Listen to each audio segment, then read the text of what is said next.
Es el momento ahora de estudiar la palabra del Señor y bueno, yo espero y deseo que la palabra que voy a compartir esta tarde con todos ustedes sea de bendición. Saben que este mes de enero hemos decidido dar un énfasis al tema de las buenas obras o de las buenas acciones. El mes de febrero será el mes de la familia. Hablaremos mucho acerca del tema de la familia, que a veces se pueden dar casos muy significativos. Que uno de los dos sea convertido y el otro no, que uno quiera venir a la iglesia y el otro no, que un hijo sea convertido y los padres no, o que los padres sean convertidos y los hijos no. ¿Cuál es la función de una mujer casada con un inconverso o viceversa, de un creyente casado con una inconversa? Todo eso lo estaremos hablando Dios mediante el mes que viene y creo que va a ser un tiempo muy interesante porque creo que una enseñanza bíblica sobre el tema de la familia va a venir muy bien. Pero este mes no es el mes de la familia, este mes es el mes de las buenas obras, porque como dice el texto de Efesios 2:10, que es el versículo que estamos utilizando como base de estos estudios, hemos sido creados en Cristo Jesús para buenas obras. Léalo conmigo, por favor. Hemos sido creados en Cristo Jesús para buenas obras. Amén. Muy bien. Los niños pueden pasar, si quieren, a las clases de la escuela dominical con sus maestras. Los demás nos quedamos aquí. Y voy a leer en esta tarde dos versículos que aparentemente, repito, aparentemente, no tienen nada que ver con el tema de las buenas obras, pero vais a ver cómo sí. Son dos versículos del Antiguo Testamento. Uno se encuentra en el libro de Proverbios y otro en el libro de Deuteronomio. Presten atención un momentito, los vamos a poner los dos juntos para que los puedan ver ahí en la pantalla y si quieren pueden leerlos. Proverbios 22:6 es un versículo muy conocido, estoy convencido que muchos de ustedes se lo saben de memoria, y dice así: instruye al niño en su camino y aun cuando fuere viejo no se apartará de él. Sencillo de entender, ¿sí o no? Instruye, enseña, orienta, guía al niño en su camino y aun cuando fuere viejo no se apartará de él. El otro texto es Deuteronomio 25 y dice así: y los oficiales hablarán al pueblo diciendo, ¿quién ha edificado casa nueva y no la ha estrenado? ¿Quién no la ha inaugurado todavía? Dice, vaya, vuélvase a su casa, no sea que muera en la batalla y algún otro la estrene o la inaugure. ¿Por qué he escogido, antes de entrar en el tema de las buenas obras o de las buenas acciones, estos dos versículos que aparentemente no tienen nada que ver? Miren, la palabra instruir en hebreo es la palabra janoj. Y la palabra inaugurar o estrenar, como hemos leído en esta versión Reina Valera, es janajó. Es decir, que la raíz de la palabra instruir y la raíz de la palabra inaugurar o estrenar es exactamente la misma. Claro, uno se queda sorprendido porque uno dice, bueno, ¿y qué tiene que ver instruir con inaugurar o estrenar algo? En español como que no pega, ¿no? Como que son dos cosas totalmente opuestas. Pero la Biblia dice que hemos nacido de nuevo, ¿sí o no? Hemos nacido de nuevo. Es más, es un requisito fundamental para, dice la Biblia, entrar en el reino de los cielos. Dice, el que no nace de nuevo, otra versión dice, el que no nace otra vez, no puede entrar en el reino de los cielos. Luego, nosotros, todos los que estamos aquí reunidos y los que nos están viendo, todos hemos tenido un nacimiento físico. Todos hemos nacido de una mujer. Unos en un lugar, otros en otro lugar, otros en una edad, otros en otra edad. Pero todos tenemos en común que hemos nacido igual, de una mujer. Nadie ha venido a este mundo de una forma diferente. Pero ese nacimiento no es suficiente para poder disfrutar de la bendición de Dios en nuestra vida. Ese es un nacimiento que nos introduce en el planeta Tierra, en la realidad natural en la cual estamos viviendo hoy en día. Pero el Señor pide otro requisito a ese nacimiento, que es nacer, pero del Espíritu, espiritualmente hablando. Claro, la primera vez que encontramos esta enseñanza en el Nuevo Testamento, el Señor se la está dando a un personaje llamado Nicodemo, que dice que era un rabino muy famoso y muy conocido y reconocido entre los judíos. Y él se queda sorprendido, casi diríamos con la boca abierta, porque dice, ¿cómo? Nacer de nuevo. Es un concepto revolucionario. Es decir, tú dices que si no vuelvo otra vez a meterme en el vientre de mi madre, ¿no puedo entrar en el reino de los cielos? No entendía nada. Y el Señor Jesucristo le dice, ¿y tú eres maestro de Israel y no entiendes esto? Como diciendo, pero si esto lo tienes que tener ya más que sabido. El que no nace de nuevo no puede entrar, ni disfrutar, ni ver el reino de los cielos. Entonces, cuando nacemos de nuevo, que es cuando le entregamos nuestra vida al Señor Jesucristo, eso es la conversión, ¿verdad? Es pasar de muerte a vida. Nuestro cuerpo sigue teniendo exactamente la misma edad que tenía antes de aceptar al Señor. Si usted se convirtió con 30 años, tú te conviertes, le entregas tu vida al Señor y sigues teniendo 30 años. Si tenías canas, las seguirás teniendo o más. Si eras alto o bajo, hombre o mujer, sigue siendo naturalmente, físicamente el mismo, por fuera igual. Pero se produce algo en tu interior que la Biblia lo llama el nuevo nacimiento. Porque la Biblia dice que el ser humano está compuesto por espíritu, alma y cuerpo. Hombre, explicar lo que es el cuerpo me parece a mí que es perder el tiempo, porque vamos, es evidente lo que es el cuerpo, y para lo que sirve, y para lo que no sirve. Si quieres memorizar cosas, aprobar un examen, hombre, puedes tener unos músculos muy desarrollados, y puedes tener una vista como un lince, y puedes tener, no sé, unos pulmones extraordinarios, y puedes tener unas piernas, lo que tú quieras, pero si quieres memorizar, tu parte física no te sirve, porque la parte física del hombre no ha sido diseñada por el Creador para memorizar, ni para recordar, sino hay otras partes del cuerpo humano, ¿verdad?, que han sido creadas y diseñadas para recibir ese tipo de información y luego recordarla y luego explicarla o compartirla. Si quieres expresar una emoción, un sentimiento de tristeza, de gozo, de alegría, de desánimo, de derrota, de victoria, los ojos, los oídos, la boca, las manos no te sirven de nada. Hay otra parte que no se ve, algo abstracto, pero amigo, cuando estás triste, tú sabes que estás triste. Y cuando estás animado, tú sabes que estás animado.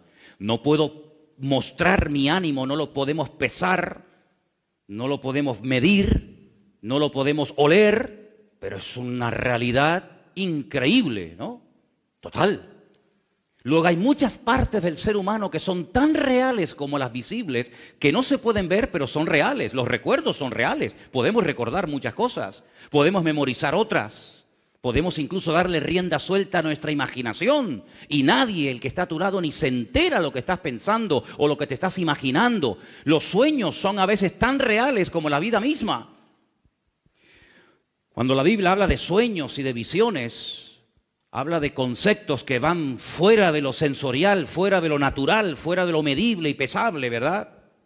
Pero sin embargo son cosas reales. De hecho, la Biblia está llena de hombres y de mujeres que tuvieron encuentros con ángeles y tuvieron visiones y tuvieron sueños, etcétera, etcétera. Algunos falsos y otros verdaderos. Ahora, cuando vamos a la palabra del Señor, nos encontramos que nuestro espíritu, cuando acepta al Señor, dice que vuelve a la vida. Hay un versículo en Efesios capítulo 2 que dice, Él os dio vida cuando estabais muertos. ¿Cómo muertos? Sí, en vuestros delitos y pecados. Tú físicamente estabas vivo, comías, respirabas, viajabas, estudiabas, te graduabas, te casabas, te reproducías, etcétera. Pero espiritualmente hablando, hasta que no aceptas al Señor y naces de nuevo, estás muerto, espiritualmente hablando. Espiritualmente hablando. Cuando nuestro espíritu vuelve a la vida, se vuelve a conectar con el Creador, se vuelve a conectar con la fuente de la vida, ese espíritu está virgen, no sabe nada. Y entonces dice la Biblia que hay que inaugurarlo, hay que instruirlo. Entonces la palabra inaugurar, o como dice aquí la Reina Valera, estrenar, está directamente relacionada con la instrucción y con la enseñanza que a partir de ese momento yo voy a recibir. Por eso la palabra hijo en hebreo está tremendamente relacionada, tiene la misma raíz que cuando se construye un edificio.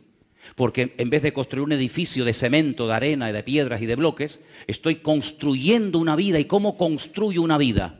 Con la enseñanza, con la instrucción, con la sabiduría y con todo el conocimiento que a lo largo de nuestra vida vamos a poder desarrollar para conocer mejor al Señor. El conocimiento que adquirimos a lo largo del tiempo no es para ser más salvo o menos salvo que fulano o mengano, no. Sino que el conocimiento me ayuda a conocer a mi Dios, a saber lo que le gusta y lo que no le gusta. Es como cuando te casas con una persona, puedes conocer mucho de él o de ella, pero realmente hasta que no convives, no te das cuenta realmente cómo es la realidad de esa persona. Cuando tú naces de nuevo, tú has conocido un aspecto de la naturaleza, de la esencia de Dios, como es el amor, como es la misericordia, pero poco más conoces. Pero según vas tú abriendo tu corazón, según tú vas profundizando en la palabra, según tú te vas metiendo en la escritura, según tú te vas dejando instruir, pues entonces se van inaugurando áreas de tu vida que tú ni conocías que estaban ahí.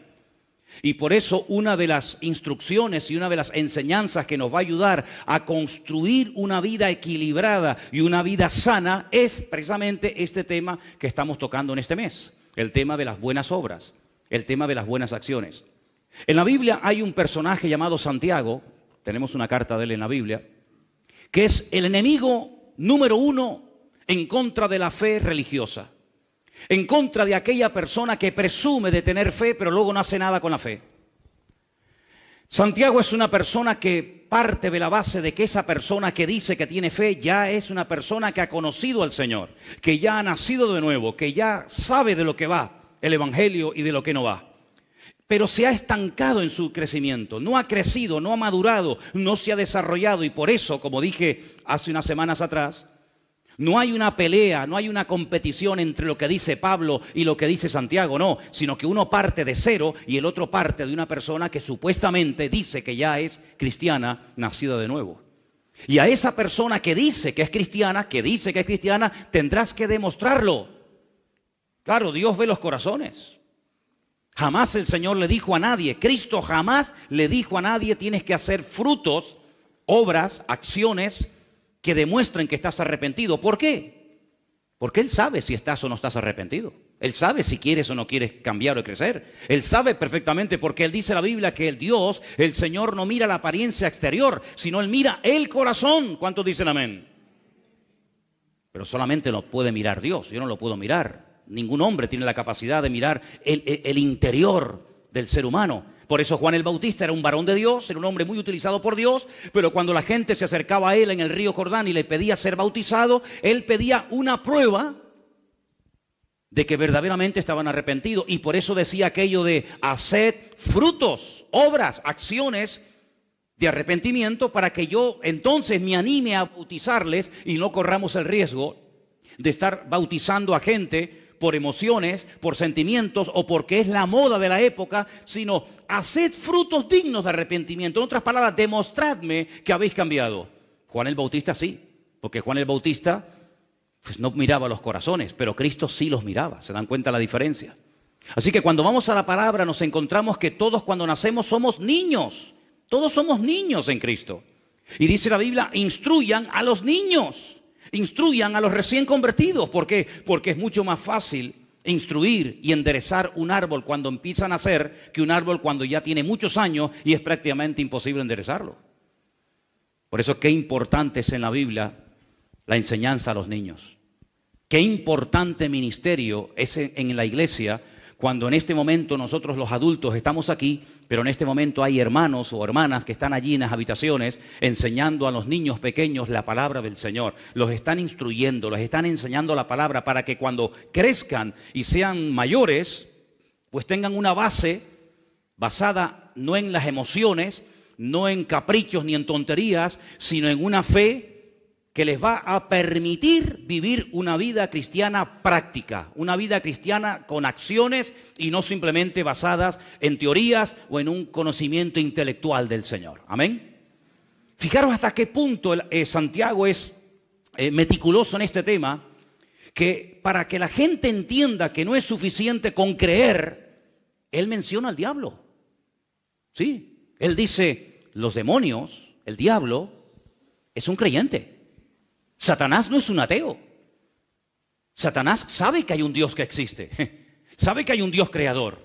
Satanás habló y conoció personalmente a Jesucristo, ¿sí o no? Dice que en el desierto de Judea se le acercó y le dijo, ¿tú eres el Hijo de Dios? ¿Sí? Demuéstralo. Dile a estas piedras que se conviertan en pan. Pero el Señor no tenía que demostrarle nada al diablo ni a nadie, porque ya el Padre había dicho en el río Jordán, este es mi Hijo amado, punto. Si mi Padre, si el Señor, si la autoridad que está sobre mi vida, la palabra dice que yo soy su hijo, yo no tengo que demostrarle a nadie, y menos al diablo, que soy su hijo, porque ya el Señor lo ha dicho. Luego Satanás, dice la Biblia, que incluso cree y tiembla ante esa realidad, pero no cambia. Entonces Santiago dice que para verdaderamente vivir una vida cristiana victoriosa, uno tiene que creer, pero practicar lo que uno dice que cree. Y hay dos personajes que él menciona. Vamos a Santiago capítulo 2, por favor. Santiago capítulo 2, del versículo 21 en adelante, vais a ver que él menciona a dos personajes, un hombre y una mujer del Antiguo Testamento, para ponerlos como ejemplo de este tema tan interesante de fe y obras y fe. Versículo 21 dice, ¿no fue justificado por las obras Abraham nuestro padre cuando ofreció a Isaac su hijo sobre el altar?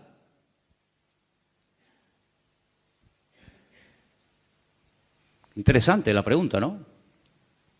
¿No fue justificado por las obras? No por la fe, sino por las obras nuestro padre Abraham cuando ofreció a su hijo Isaac sobre el altar. Algunos dicen, no, pero no lo ofreció. Bueno, lo ofreció y no lo ofreció. No lo ofreció físicamente, pero en su corazón sí lo ofreció al Señor. Ya se lo había ofrecido desde que salió de Beersheba, caminando 3 días atrás. Ya él lo había sacrificado al Señor. Faltaba el momento, la acción, ¿verdad? Que estuvo también a punto de realizarla. Versículo 22. ¿No ves que la fe actuó juntamente con sus obras y que la fe se perfeccionó? La fe se perfeccionó por las obras. Interesante esto, ¿eh? Si quieres tener una fe que va en aumento, una fe de calidad, una fe genuina, una fe perfeccionada, bueno, pues es por las obras. Y se cumplió la escritura que dice, Abraham creyó a Dios y le fue contado por justicia y fue llamado amigo de Dios. Bueno, realmente el término amigo de Dios no aparece en la Biblia, es amado de Dios, amado. Siempre han traducido amigo, pero realmente dice que es el amado de Dios. Pero bueno, vosotros veis pues que el hombre es justificado por las obras y no solamente por la fe. Y ahora menciona a una mujer llamada Rahab, dice la ramera. ¿No fue justificada por obras cuando recibió a los mensajeros y los envió por otro camino? Porque como el cuerpo sin espíritu está muerto, así también la fe sin obras está muerta. Dos personajes, Abraham y Rahab, aquella mujer de la ciudad de Jericó. Decimos mucho de la fe de Abraham, sí, pero ¿y cómo sabemos que tenía tanta fe? Porque el movimiento, amigos, se demuestra andando. ¿Usted tiene fe? ¿Dónde está? ¿Dónde está la fe? Son las acciones, son las buenas obras, el fruto, lo que causa una evidencia de que esa persona tiene una fe bien depositada, bien puesta en las manos del Señor. Y Abraham le dice al Señor, sal de tu tierra. Y Abraham dice, ¿y por qué? ¿Para qué? ¿Y a dónde voy? Nunca. Dios me dice que me vaya y me voy. Pero no te lleves a nadie, ¿eh? Vete tú solo, sal de tu tierra, de tu parentela, a la tierra. Dice que yo te mostraré. Ahora, si ustedes ven en un mapa, no sé cómo estáis de geografía, pero si ustedes ven en un mapa dónde vivía Abraham y a dónde Dios lo manda, es un camino de meses, si no de años, caminando por pleno desierto. Pero es que dice la Biblia, un detalle muy significativo, dice que no sabía a dónde iba. Pero ¿cómo puede salir una persona de casa y no saber a dónde va? ¿Tenía un problema mental? ¿Tenía un problema estaba desorientado? No, es que Dios no se lo dijo. Le dijo, tú sal y yo te iré mostrando poco a poco a dónde te voy a llevar. Y Abraham salió en obediencia. Claro, para algunos esto era un disparate, para algunos esto era una locura. Cuando el hijo salía estando el padre en vida, quedaba automáticamente desheredado. Era como una falta de respeto al padre. Salgo, Dios me ha dicho que lo deje todo atrás, salgo sin saber a dónde voy. Hay un momento en el que él le pide a Dios, tiene un anhelo de ser padre, se va enriqueciendo en el camino, va prosperando, va siendo bendecido, y él tenía la preocupación de que uno de sus criados, un tal Eliezer, su criado de confianza, quedara como heredero de toda su fortuna, y el Señor le dice, no te va a heredar Eliezer, no te preocupes, tú vas a ser padre de multitudes. Sí, pero es un hombre que tiene 100 años, y su mujer tiene 90 y es estéril. En el Talmud, hay partes del Talmud que dicen que probablemente Sara ni tendría matriz. Es decir, más difícil todavía. Pero dice la Biblia que él le creyó a Dios. Dios me ha dicho que vamos a ser padres y lo vamos a hacer. ¿Por qué? Porque Dios lo ha dicho. Increíble.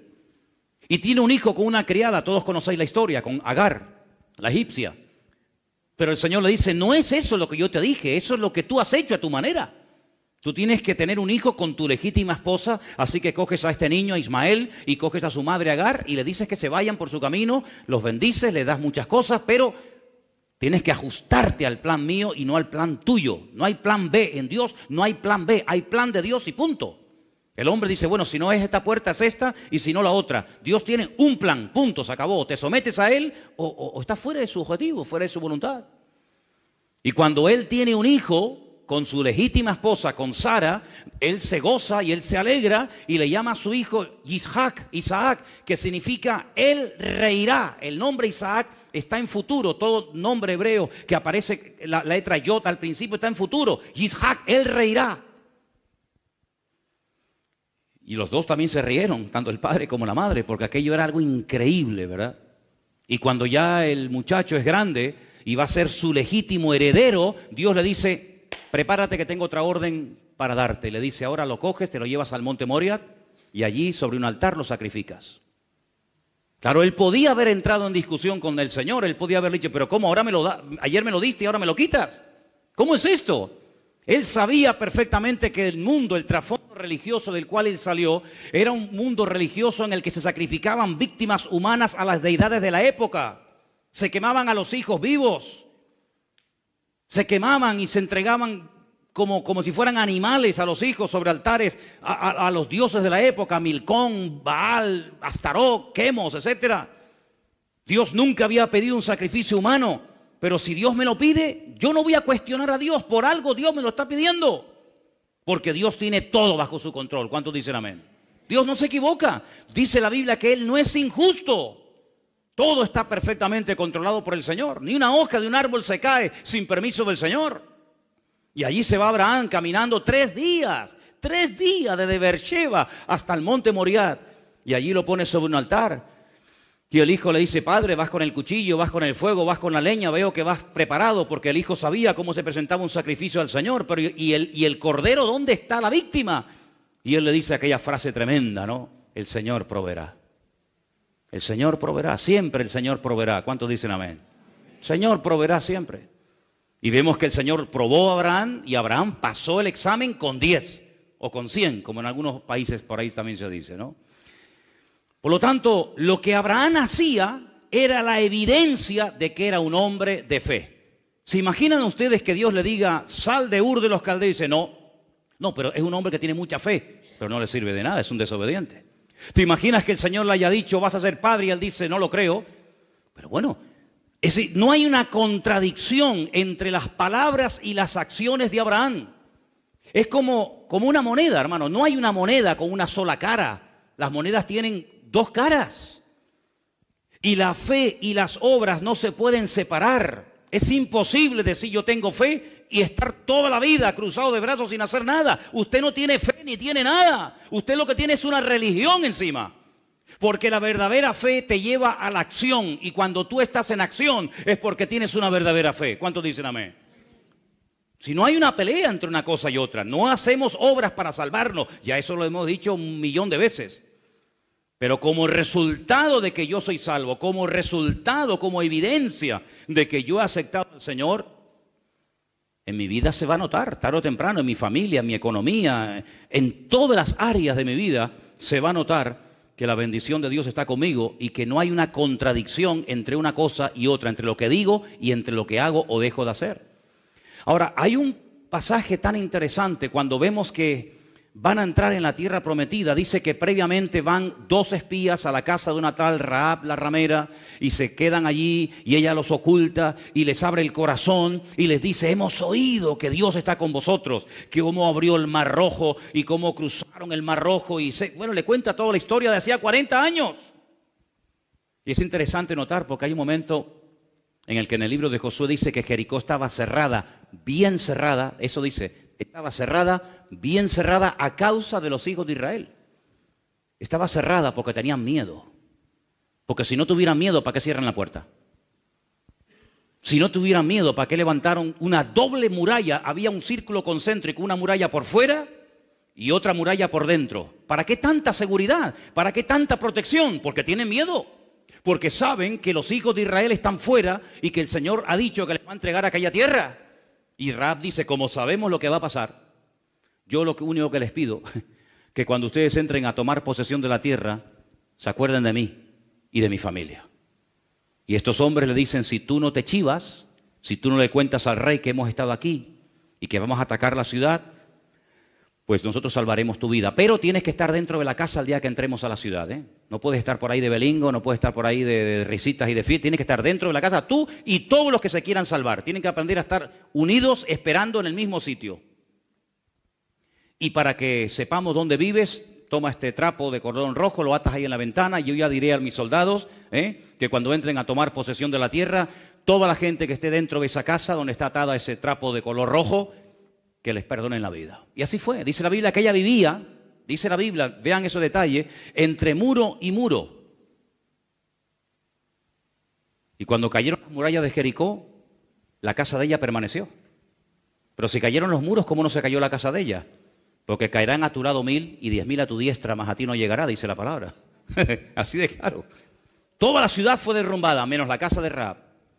Sale de la ciudad, se casa con uno de los espías, llamado Salmón, tiene un hijo extraordinario, maravilloso, que cambió el rumbo de la historia de Israel, se llamó Booz, que fue el que se casó después con Ruth, la moabita, la del libro de Ruth, y de ahí viene David, y de ahí viene Jesucristo. Una historia increíble. ¿Por qué? Porque fue una mujer de fe. ¿Cómo sabemos que Rahab tenía fe? ¿Por lo que dijo? Hombre, por lo que dijo se nota que tenía fe, pero más por sus acciones que por sus dichos. Porque había mucha gente en Jericó que sabía que Jericó iba a ser atacada, pero no hicieron nada, no se convirtieron, no se rindieron, no abrieron las puertas y dijeron: reconocemos que esta tierra, vuestro Dios, os la ha dado a vosotros y nosotros queremos, digamos, llevarnos bien o de alguna manera solucionar este problema. No, lo sabían, pero no actuaban en consecuencia. Cuando una persona sabe la palabra y no hace cambios para amoldarse a la palabra, dice que es peor que aquellos que no creen. Porque ¿qué excusa le va a presentar una persona que sabe lo que tiene que hacer y no lo está haciendo? Bueno, hay un versículo que hemos citado muchas veces, ¿verdad? Que dice que el que sabe hacer lo bueno y no lo hace, ¿qué? Está pecando, exactamente igual. Si usted sabe que hay que orar y usted no está orando, usted está pecando, hermano.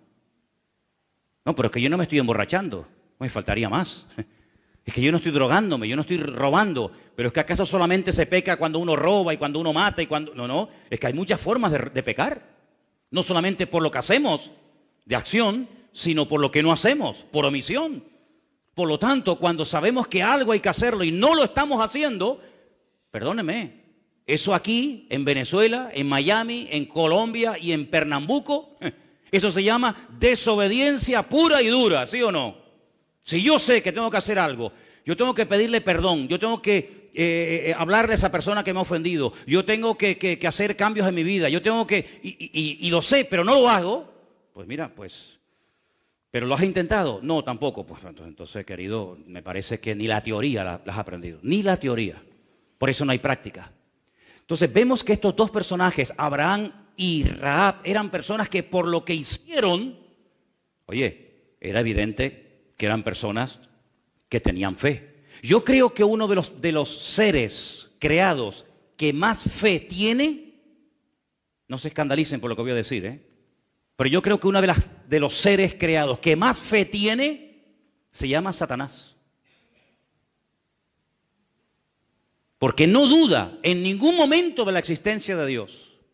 No duda en ningún momento que este libro es la palabra de Dios. No duda de que Cristo nació en Belén de Judea, murió en Jerusalén, resucitó al tercer día y está sentado a la diestra de Dios. Lo sabe perfectamente. Yo creo que incluso se sabe hasta la Biblia de memoria. Yo creo que el diablo sabe que el cielo y el infierno existen y que él algún día estará en el infierno.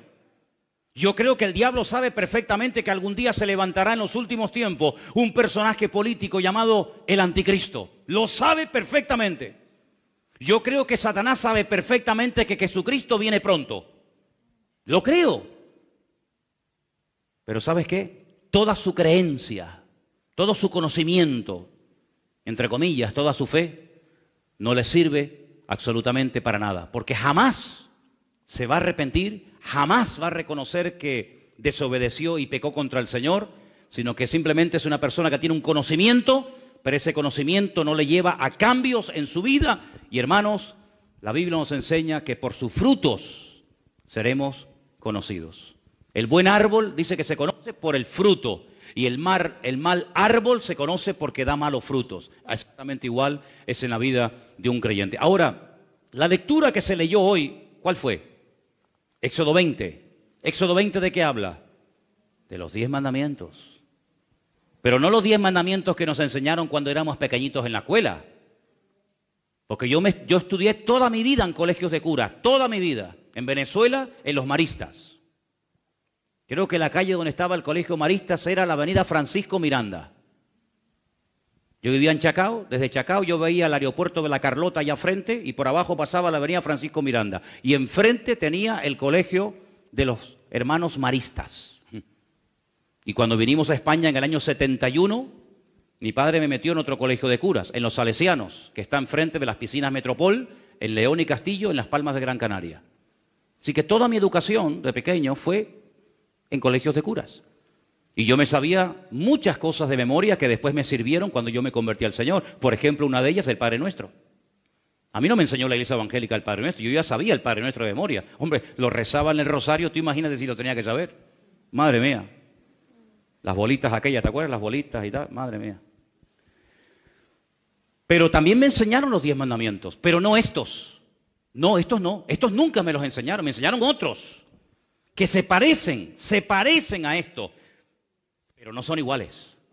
Y eso fue lo que a mí me sorprendió la primera vez cuando yo abrí así, pum, al azar, pum, la Biblia y digo, ay, los 10 mandamientos, esto me suena. Y empecé a leerlo y me llevé una sorpresa tremenda porque me di cuenta que al principio de la lista, no a mitad ni al final, no, sino al principio de la lista, los mandamientos no coinciden literalmente con lo que a mí me habían enseñado. Y vamos otra vez a volver a esta porción de la Biblia, que se leyó esta tarde, precisamente, que está en Éxodo capítulo 20. Y dice el versículo 1, habló Dios. Cuidado, es Dios el que está hablando aquí, ¿eh?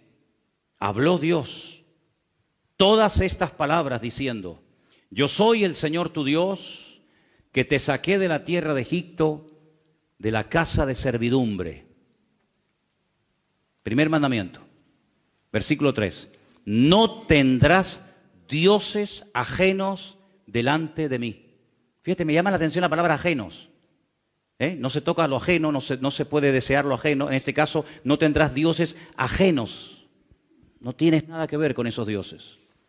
No te harás imagen, ni ninguna semejanza de lo que está arriba en el cielo, ni abajo en la tierra, ni en las aguas debajo de la tierra. No te inclinarás a ellas, ni las honrarás, porque yo soy el Señor tu Dios, fuerte, celoso, que visito la maldad de los padres sobre los hijos hasta la tercera y cuarta generación de los que me aborrecen. Yo esto, hasta los 17 años, nunca lo había leído en mi vida, nunca, jamás. Los otros sí, los otros ya más o menos los conocía. Pero hasta que yo abrí una Biblia por primera vez en mi vida a los 17 años de edad, yo esto no lo había leído ni oído en mi vida. Eso de que yo no me puedo postrar ante imágenes, que no puedo hacer imágenes, que no puedo honrarlas, es que era todo lo contrario a lo que yo practicaba. Y no es que fuera muy devoto, pero es que, amigo, lo hacías o lo hacías. Y cuando yo llegué a la palabra de Dios me encontré con este dilema. ¿Esto qué es? Pero claro, automáticamente me vino el pensamiento a la cabeza de que esto era algo que decía la Biblia de los evangélicos, de los protestantes, como se le llamaba en aquella época. Entonces mi madre tenía una Biblia en el cajón y como yo estaba todo el día abriendo cajones para ver si le podía sacar algo y venderlo por ahí o lo que fuera, pues abriendo los cajones me encontré un día un libro negro y ponía Santa Biblia, Nácar Colunga. Y entonces busqué más o menos la misma página o capítulo y comencé a comparar. Y la única diferencia que noté entre la Biblia que yo llamaba católica y la Biblia que me habían regalado en una iglesia evangélica es que en esta pone la palabra Jehová y en esta ponía Yahvé. Digo, bueno, yo me llamo José Manuel, si usted me quiere llamar José, me puede llamar José o me puede llamar Manuel. Entonces aquí le llamarán Yahvé, aquí le llamarán Jehová, pero es el mismo, ¿no? Después, sinceramente no noté ninguna otra diferencia. Entonces cogí la Biblia que me habían regalado y me fui a hablar con don Gilberto. Don Gilberto era uno de los hombres más buenos que yo he conocido en mi vida. Era un cura. Jugábamos al fútbol, éramos amigos. Hombre, me daba cada colleje, cada capón cuando me portaba mal, que ni te imaginas. Yo porque tengo todavía algo de pelos, pero si fuera calvo tendría la cabeza como la luna, así toda llena de agujeros, ¿no? De los capones que me dieron. Y le dije, don Gilberto, el domingo estuve en una iglesia evangélica. Yo hice así por si acaso me daba. Y me regalaron esta Biblia y he leído los 10 mandamientos y veo que no coincide uno con otro. Y ahora estoy en un dilema, ¿qué hago? Y me dijo, bueno, mirando así para los lados, por si acaso, dice, si en algún momento de tu vida te encuentras en una encrucijada que no sabes a quién obedecer, si a Dios o a los hombres, quédate siempre con la palabra de Dios. Le dije, muchas gracias. La cerré hasta ahora que tengo 55 años, amigo. Hasta ahora. Descubrí a los 17 años de mi vida los verdaderos 10 mandamientos. Y resulta que son 10. Y podemos dividirlos en 5 y 5, ¿vale? Los primeros 5 mandamientos son mandamientos que tienen que ver con la fe, con nuestra creencia. Somos monoteístas, no somos politeístas, adoramos a un solo Dios y a Él solo adoramos y servimos. Por lo tanto, tener otros dioses sería una contradicción garrafal. Si eres monoteísta, no puedes adorar a nada ni a nadie que no sea tu Dios. Así que los primeros 5 mandamientos nos hablan acerca de nuestra creencia, de nuestra fe. Sí, también hay un mandamiento que tiene que ver con el vocabulario, ¿no? Pero empiezan mandamientos que tienen que ver con la fe, entre los 5, uno con el vocabulario y finalmente el último, el quinto, con la acción.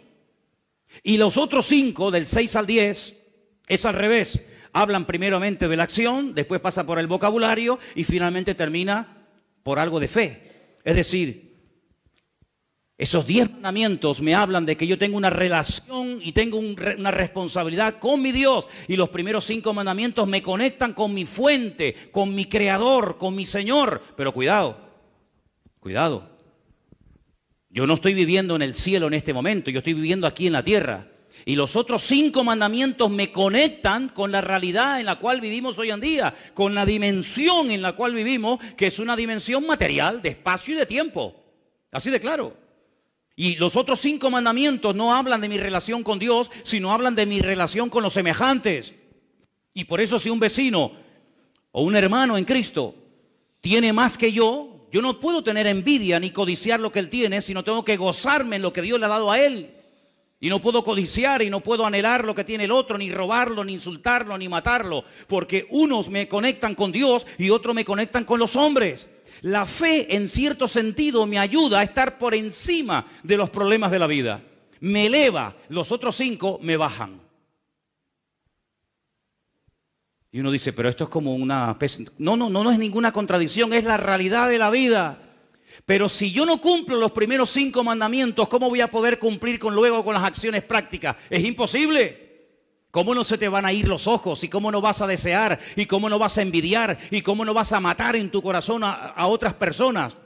¿En base a qué no haces lo malo? En base a los 5 primeros mandamientos que me dicen que mi Dios es mi cobertura, mi autoridad y mi Señor. Y por eso actúo en consecuencia. No porque soy una persona religiosa, sino porque entiendo que si yo me acerco a Dios, el Señor, tarde o temprano, me va a poner en una realidad donde tengo que demostrar. No con palabras, porque el mundo no ve las palabras, el mundo ve las acciones. En la iglesia se le da mucha importancia a lo que decimos. Por eso cuando alguien ora ¿verdad? Cuando alguien predica, cuando alguien da testimonio. Generalmente todo lo que se suele hacer en la iglesia tiene que ver con las palabras, generalmente. Si yo tomo un testimonio de un hermano o de una hermana ahora que quiere subir aquí a compartir un testimonio, son palabras. Sí, muy bien. La lectura que hemos tenido son palabras. Lo que hemos cantado son palabras con música. Lo que estoy haciendo ahora, bueno, estoy predicando, son palabras. Pero de la puerta para afuera, el mundo está harto de palabras. En el mundo el tema de las palabras ya no funciona. Ya la gente no le cree a nadie. Ya la gente no le cree a los políticos. Ya la gente ha perdido la fe en las palabras, porque han sido tantas veces engañados que ya la gente perdió la fe en las palabras. Ahora, allá afuera, podríamos decir que allá afuera, los otros 5 mandamientos del 6 al 10 me vienen de perla porque es la vida práctica. Y de la puerta para adentro es la vida, entre comillas, teórica, donde aquí todos somos buenos, pero donde hay que demostrar que somos buenos y creyentes, no aquí adentro, sino es allá afuera. ¿Cuántos dicen amén? ¿Es así? Así de claro. Y por eso en los 10 mandamientos encontramos estas dos caras de la moneda y encontramos cómo el Señor me permite acercarme a Él, pero acercarme a Él ¿para qué? ¿Para que me vaya bien en la vida? Bueno, sí, pero no solamente para que me vaya bien en la vida, sino para poder vivir en victoria bajo la presión en la que nos encontramos diariamente, unos más y otros menos, pero es la realidad en la cual vivimos nosotros hoy en día. La petición que les pedí el otro día referente al local, ¿os acordáis? ¿Sí o no? Eso es estar bajo presión. Eso es una presión sobre uno tremenda. Pero hoy tengo una buena noticia buenísima que compartirles. Que Dios tiene todo el control, que Él es nuestro pastor y que Él suplirá todo lo que nos haga falta y que no tiene más o menos poder por el número de las personas que somos o dejamos de ser, sino que Él está sentado en su trono. Y dice la Biblia, y nadie nos podrá hacer frente en todos los días de nuestra vida, porque como estuve, estaré y estaré contigo todos los días hasta el fin del mundo. En otras palabras, la realidad del mundo es tremenda. Es presión, son tentaciones, son calumnias, son mentiras, son desánimo, es cansancio, es la edad, no sé qué, todo lo que tú quieras. Pero la otra realidad nos dice que cuando ponemos nuestra fe y nuestra confianza en el Señor tiene todo bajo su control y podemos dormir en paz. Y claro, yo soy humano. ¿O no sabían que yo soy humano? Bueno, después les dejo que me toque un poquito, sin pasarse. Soy humano y a veces me entran miedos. Sí, sí. Bueno, leía estos días, estoy leyendo las cartas o los libros de crónica y dice que Josafat tuvo miedo. Yo digo, Señor, si Josafat tuvo miedo, ¿cómo no voy a tener miedo yo? Y David tuvo miedo y David dijo, me voy a vivir con los filisteos porque este hombre es tan malo que un día me va a terminar matando.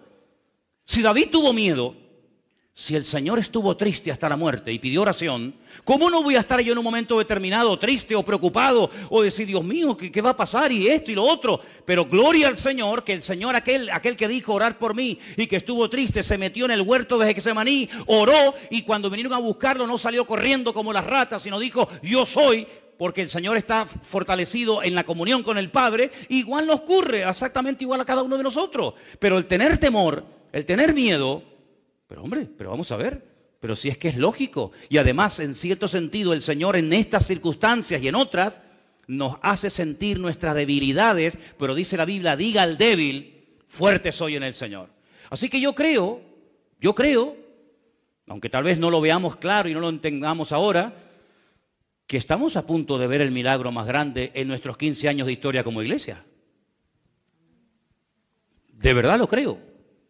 De todas maneras, aquí en la esquina hay una plaza maravillosa que para hacer cultos al aire libre está de perlas, ¿eh? Ya fui a medirla, ya medí cuántas sillas caben. Pero quiero decir con esto, hermano, que todo está bajo el control del Señor. Y que no tenemos que tener miedo. Y me lo estoy predicando a mí mismo porque he tenido miedo. ¿Qué quieres que te diga? He tenido miedo.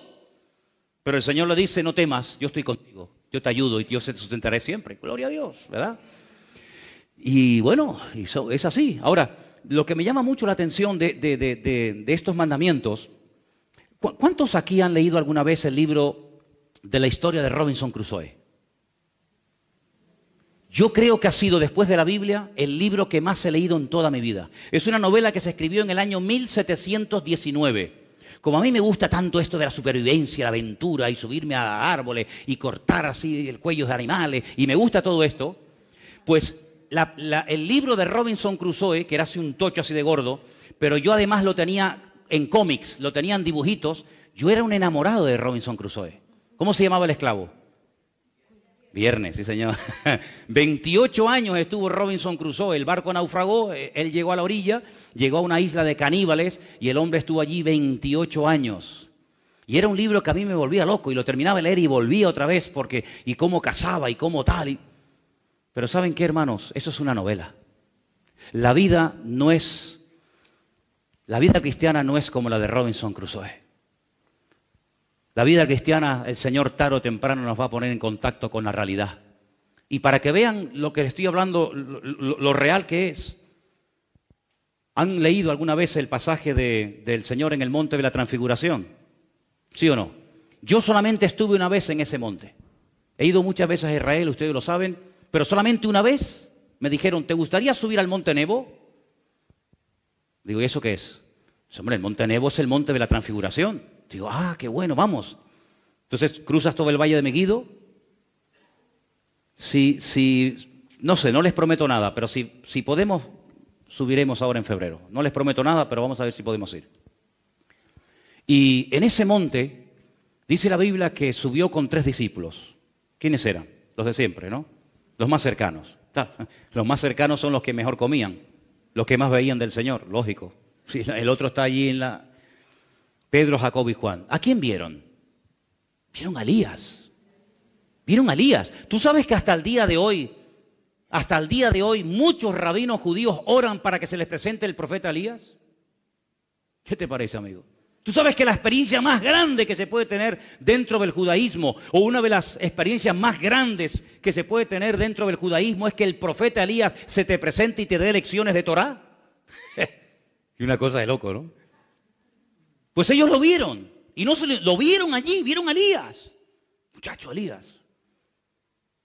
¿Y saben a quién vieron? A Moisés. ¿Sabes que cuando un judío menciona el nombre Moshe, dice Moshe Rabenu? Moisés, nuestro maestro. Cuando dicen Abraham, dice Abraham Avinu, nuestro padre. Cuando dice Moisés, dice Moshe Rabenu, nuestro maestro. Es una figura tremenda. El Señor lo tuvo hasta que enterrar, porque dice para que no terminaran adorándolo los judíos, imagínate. Pues lo vieron a los dos, a Elías y a Moisés. Y vieron al Señor de una forma, se transfiguró. Es como cuando un gusano se hace la metamorfosis y se convierte en mariposa. Vieron al Señor de una forma diferente. Dijeron, Señor, esto es la gloria. Es como si ya hubiéramos llegado a la gloria. Y Pedro le dijo al Señor, Señor, vamos a hacer unas casitas. Es que Pedro es mucho, ¿eh? Pedro es mucho, ¿eh? Llegamos al cielo y vamos a hacer una casita. Entonces, ¿para qué llegamos al cielo? Vamos a hacer unas casitas. No, pero fíjate lo que dice. Dice, una para ti, otra... Se olvidó de los hermanos y todo. ¿A mí qué me da? Y el Señor dice, no, fuera. Cuando bajan de la montaña con aquella experiencia que Pedro, cuando es anciano, la comenta en una de sus epístolas, dice, nosotros le vimos en el monte y oímos la voz santa y tal. Cuando bajan de la montaña, el Señor dice, ¿hasta cuándo tengo que estar con vosotros, generación incrédula? Ya empiezan otra vez los líos, los follones, los problemas, que el niño es endemoniado, que estos no pudieron sacar al demonio, que no tienen fe. Y yo digo, Señor, ¿pero para qué bajamos? Con lo a gusto que estábamos allá arriba, bajamos con esta partida de incrédulos aquí otra vez. Esos son los 10 mandamientos. Es estar conectado a la fuente para poder soportar en el valle lo que el Señor permita que te venga. ¿Por qué soportamos en el valle? Porque hemos estado previamente en el monte en la presencia del Señor. Porque si no estás en la presencia del Señor no aguantamos ni un minuto la presión. Pero el creyente, y más nosotros en esta recta final en la que estamos los cristianos, yo así por lo menos lo creo, vamos a estar bajo presión continuamente, cada vez más, cada vez más. Por eso necesitamos como nunca antes acercarnos a la fuente, porque la presión va a ser tan tremenda que hace años el que oraba poco escapaba. El que se congregaba poco, escapaba. El que sabía poquito de la Biblia, escapaba. Pero hoy en día ya no, amigo. Hoy en día, el que no pague el precio, el que no ore, el que no busque de Dios, no tiene futuro. Porque la presión va a ser cada vez mayor. Pero dice la Biblia, agárrate, una promesa preciosa, que donde abunda el pecado, sobreabunda la gracia. Hombre, es que si no es así, ya me contarás. Ya me contarás. ¿Ya no te está pasando que tú eres el único creyente en tu trabajo? ¿Ya no te está pasando eso? Antiguamente no era así. Antiguamente en un trabajo había más creyentes que inconversos. Hoy en día no. Hoy en día puede ser que en tu clase en la universidad, fíjate lo que te digo, seas la única cristiana en toda esa clase, en toda esa universidad, en ese momento. Entonces, Dios mío, yo sola ante 1000. No, tú sola no. Tú y el Señor contigo, dice la Biblia. Entonces, en los 10 mandamientos encontramos, hermano, esta unidad perfecta que tiene que haber entre lo que creemos y entre lo que vivimos, entre lo que creemos y entre lo que practicamos. Ahora, yo les voy a pedir un favor, empezando desde hoy. Yo quiero pedirles, espero que lo recuerden, que durante toda esta semana hasta el próximo domingo, todos los días, lean el capítulo 11 de la carta a los Hebreos. ¿Lo haréis? Vas a tener que hacerlo, porque el que me diga que no el domingo lo subo aquí arriba, vas a tener que leerlo en público, así que tú verás. Todos los que estáis aquí, de aquí al próximo domingo, leer cada día, me da igual si es por la mañana, por la tarde, por la noche, me da igual. Pero no vale, escuchen, no hagas trampa, ¿eh? Hay algunos que dicen, no, yo tengo un móvil con la Biblia hablada. La habéis visto, ¿no? Hebreos 11, se ponen los cacharros aquí y entonces está conduciendo, hablando y le van leyendo. No, eso no vale. No, eso no vale. Tienes que leerlo tú, en alta voz. Hebreos 11, desde el versículo 1 hasta el último versículo. El lunes, el martes, el miércoles, el jueves, el viernes, el sábado y el domingo. Porque vais a ver, y yo les voy a pedir, ¿por qué les pido que hagan esto? Por una sencilla razón. Porque vais a ver todo lo que un hombre y una mujer puede llegar a hacer en la vida teniendo fe en Dios. Todo lo que una persona puede llegar a hacer. Miren, hermanos, hay más cosas que tenemos que hacer que las que tenemos que creer. ¿Me oyó eso? Si ponemos en una balanza lo que tengo que hacer y lo que tengo que creer, lo que tengo que hacer supera por mí lo que tengo que creer. Porque lo que tenemos que creer y saber no es tan complicado, créame. Pero tenemos toda una vida por delante para hacer las obras para las cuales fuimos creados en Cristo Jesús, Señor nuestro. Usted sabe que antes de que el mundo existiera, ya Dios tenía todo preparado para que yo me dedicara durante el resto de mi vida a hacer las obras que ya Él ha hecho de antemano por mí. ¿Qué le parece? Es un misterio, es una cosa increíble, ¿no? Es como si le digo que el Señor Jesucristo ya sabía que iba a morir en la cruz antes de que Adán y Eva fueran creados. Pero si aún no habían nacido habían sido creados Adán y Eva, y ya Cristo le había dicho al Padre, cuenta conmigo que si pecan esto me mandas a mí y muero por ello. Antes de la fundación del mundo, ya Cristo había dicho al Padre, heme aquí, envíame a mí. Porque el Señor lo sabe todo. No va improvisando sobre la marcha, Él lo sabe todo. Él lo ve al mismo tiempo, esa visión tridimensional del pasado, del presente y del futuro. Por lo tanto, las buenas acciones, las puertas que se nos abrirán en la vida, no es porque nosotros nos las hayamos abierto, sino porque el Señor te va a poner delante de tu vida las acciones que tú tienes que hacer, que tú tienes que realizar. Y si las haces, tengo algunos versículos que quiero compartir con ustedes en esta noche. El primero está en Crónicas y lo vamos a leer. Está en Segunda de Crónicas, capítulo 15, versículo 7. Por favor, preste atención. Es un versículo precioso, ya Anderson lo leyó el día jueves aquí, pero yo quiero volver a leerlo porque sé que algunos de ustedes no estaban y es un versículo que deberíamos de hacer lo posible por aprenderlo de memoria. Repito, Segunda de Crónicas 15:7, por favor. Pero esforzaos vosotros y no desfallezcan vuestras manos, pues hay recompensa para vuestra obra. 15:7. 15:7. Léelo otra vez, por favor. Pero esforzaos vosotros y no desfallezcan vuestras manos, pues hay recompensa para vuestra obra. ¿Hay recompensa para qué? ¿Para lo que creo? No. ¿Cuál es la recompensa de creer en Dios? Si yo creo en Dios y me convierto al Señor, ¿cuál es la recompensa de haber creído en Dios? ¿Cuál es? La salvación. Cree en el Señor Jesucristo y serás salvo. Ya está, ya no hay más. ¿Sí o no? Creemos, nos salvamos. Hoy estarás conmigo en el paraíso, porque lo que has dicho es una evidencia de que tú crees en mí. Fíjate lo que le dice el ladrón en la cruz al Señor, ¿eh? El ladrón lo crucificaron a la misma hora que a Cristo, a las 7 de la mañana. Era el sacrificio de la mañana. Y el sacrificio de la tarde, la minjá, se hacía a las 3 de la tarde. Y entraba el día de reposo. Había que bajarlos de la cruz, porque eran tan religiosos, ¿eh? No les importaba Crucificar a una persona lo que les importaba era cumplir con el día de reposo. Increíble. Déjate de reposo, que estamos crucificando al Señor, pero tú estás más preocupado en que lleven el día de reposo que en el Señor Jesús que está colgado. Pero hay que cumplir con la religiosidad. Sabían que los tres iban a morir. El de la derecha, el de la izquierda y el Señor. Los tres iban a morir. Pero hay un momento que uno lo dice, Señor, Señor, cuidado. La palabra Señor en hebreo es muy sagrada, Nosotros tenemos Señor con mayúscula y Señor con minúscula. Cuando llamamos al Señor, teóricamente estamos utilizando la mayúscula, ¿sí o no? Y Señor, ¿verdad? Pero en hebreo no hay eso en hebreo no hay mayúsculas y minúsculas, no existen mayúsculas y minúsculas en hebreo. Él se dirige al Señor con la palabra Adoní. Adoní, Adonai. Ay, amigo, era como Abraham llamaba al Señor, Adoní. Acuérdate de mí cuando vengas en tu reino o con tu reino. ¿Que tú crees que va a volver otra vez? Sí. Sí, este hombre cree en la segunda venida del Mesías. Es que increíble. Y además lo llama rey. Cuando vengas en tu reino, acuérdate de mí.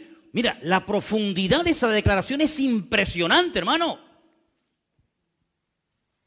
Hay mucha gente en la calle que si tú le preguntas, ¿tú crees que Cristo volverá otra vez? Te dicen que va, eso es un cuento.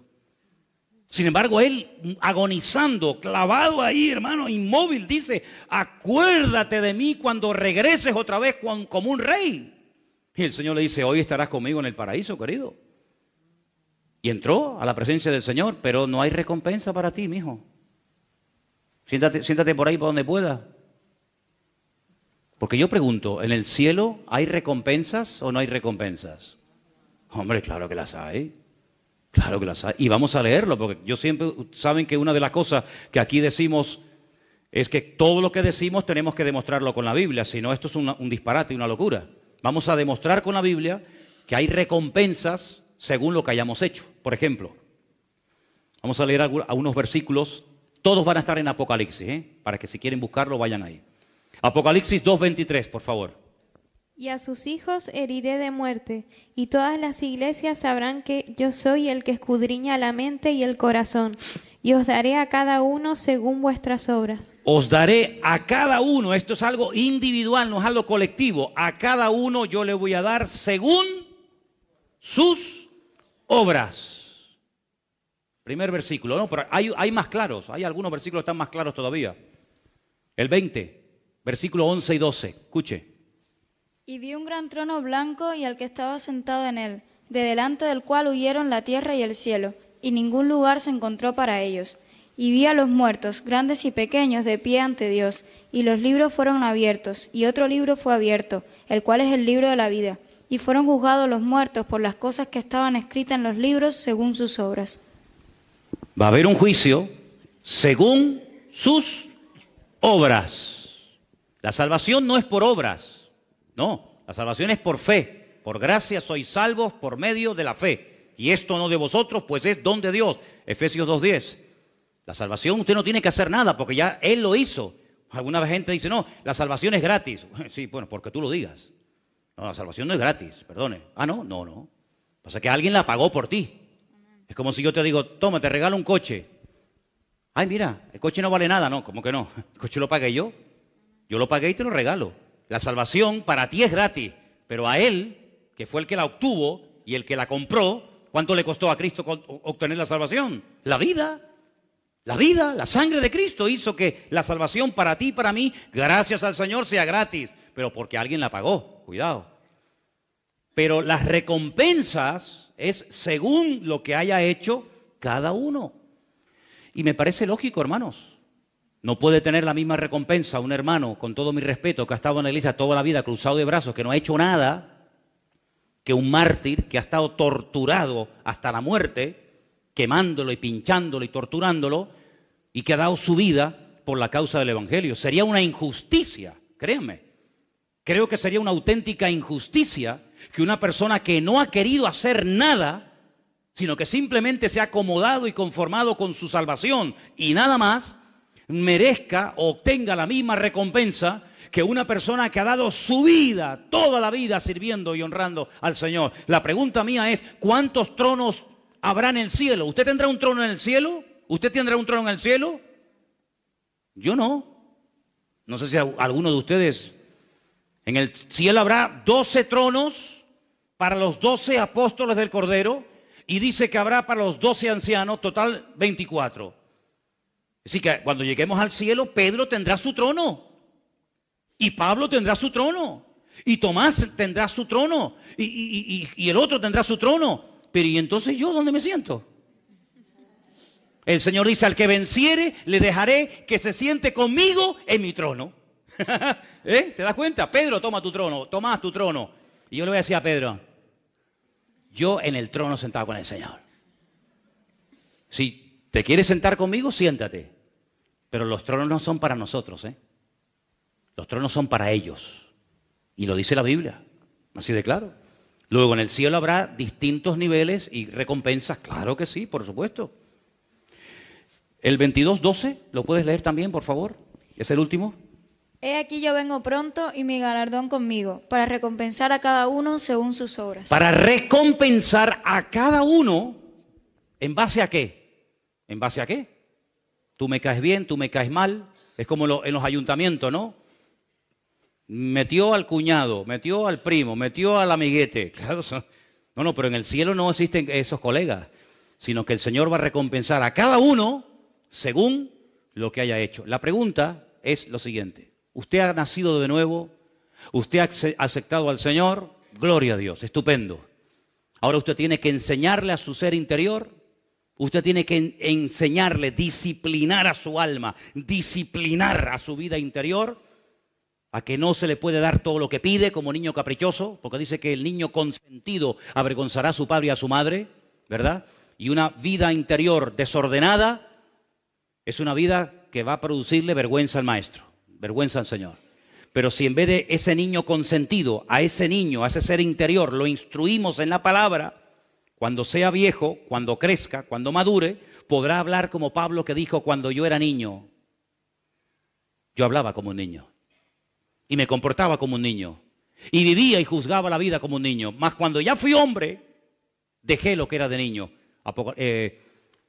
Primera de Corintios capítulo 13.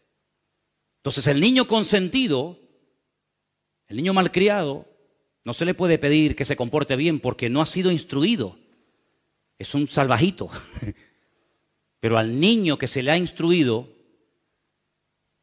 esa persona puede dar fruto para la honra y para la gloria del Señor. Y entonces, como yo dije el otro día, en mi caso, no digo que sea el caso de todos ustedes, aunque en algunos casos más que yo todavía, a mí me queda menos vida de la que he vivido. Hombre, ya me gustaría a mí que me queden 55 años de vida. Yo firmaba ahora mismo, tal y como estoy. Cuidado. Hombre, llegar a los 100 años tal y como estoy, ¿quién no quiere firmar ahora, amigo? ¿Vale? Por lo tanto, por una regla de 3, a mí me tiene que quedar menos vida de la que ya he vivido. ¿Vale? Porque la Biblia incluso dice hasta en cuánta edad se ha comprometido el Señor a darle a una persona. Y si pasa de esa edad ya es por misericordia. Eso lo dice la Biblia. Por lo tanto, si nos queda a muchos de nosotros menos de lo que hemos vivido, eso quiere decir de que nos queda menos tiempo para terminar de hacer la obra de los años que ya hemos vivido. Por lo tanto, hermano, hay que ponerse las pilas. Porque a lo mejor nos quedan un par de cortados a algunos de nosotros. Y yo quiero que el Señor me encuentre activo en su obra cuando Él venga a buscarme. Porque para mí es la mejor vida estar activo en las cosas del Señor. Ya no quedan Biblias, ¿no? ¿Quedan algunas? Hay que repartirlas hoy. Hay que repartirlas hoy, Margarita, porque nos queda poco tiempo. ¿Folletos quedan? No. Hay que comprar folletos, rápido. Chicos, hay que comprar folletos, rápido. Nos queda poco tiempo. Hermanos queridos, la fe sin obras está muerta. Entonces, quiero terminar diciendo una palabra para toda la iglesia en esta noche. Si usted y yo, con la edad que tenemos ahora mismo, estamos todavía vivos, es porque el Señor sabe que todavía lo que teníamos que haber hecho aún no lo hemos hecho. Cuando terminemos nuestra función en la tierra, el Señor dirá, buen siervo fiel, sobre lo poco has sido fiel, sobre lo mucho te pondré, entra en el gozo de tu Señor. Por lo tanto, ¿no te das cuenta de que la vida misma es una evidencia de que todavía queda camino por recorrer? ¿Te das cuenta cómo esa enfermedad no acabó contigo, ni aquel accidente tampoco, ni aquella operación tampoco? ¿Por qué? Porque todavía el Señor sabe que hay cosas que a mí me corresponde hacer, por las cuales Él me creó y me diseñó, y por las cuales Él todavía me da misericordia y me da tiempo. Pero hermanos, como decía el autor de la carta a los Hebreos, vamos a arrepentirnos de obras muertas. ¿Qué son obras muertas? Cosas que hemos comprado, cosas que hemos hecho, cosas que anhelamos, que no sirven para nada. Y si no sirven para nada, ¿para qué las haces? Por lo tanto, queridos hermanos, ¿qué les parece si en esta noche le pedimos al Señor que nos ayude a poner nuestra fe en práctica?